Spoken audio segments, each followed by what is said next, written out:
During her lifetime, she gave the impression of being a useless drunk most of the time, to me. When she died, I was astonished when my late wife, Susanna, went up into the attic and found this stash of cardboard boxes that contained most of Lee's work. You know, there was 60,000 negatives. It was a total life changer because I was commissioned to write the biography, Lives of Lee Miller, and that led me into very deep research, and I found out a lot of things. And what happened was I gave myself a mum I had not known, and that's something that still feels very good to this day. As only one of very few women photographers on the front line, Lee captured some startling images with what today seems very primitive equipment. Carole Callow has spent the last 20 years printing Lee Miller's photographs. Lee was using a Rolleiflex camera with film, so you didn't see the results of that photograph until literally the films were sent back, and maybe even weeks after the event that Lee would have seen any of her photographs. After travelling with the advancing Allied armies across Europe and into the heart of Germany, in 1945 she found herself billeted in what was once Hitler's apartment in Munich. It was there that she created one of her most famous images, a selfie in Hitler's bathtub.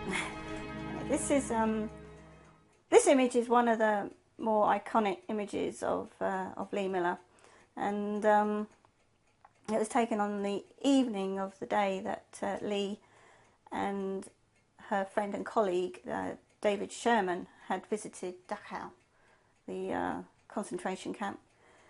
And there is an element of probably the image kind of being set up a little with, you know, the statue being there and Hitler's photograph on the bath as well.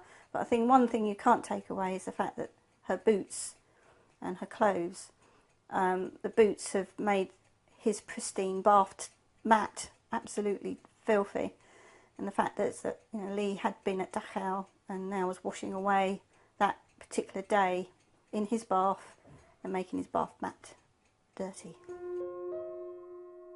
Her photography of the liberation of the camps, particularly Buchenwald and Dachau, is rated as some of the most remarkable pictures to come out of the war.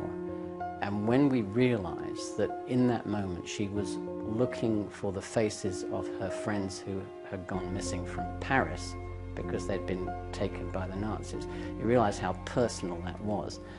So this was a train, it was in a siding, it had been discovered by the liberators, and it had contained 3,102 prisoners 30 days earlier, but the GIs found only one survivor because all the rest had died. The bodies were just tumbling out. Yes, exactly.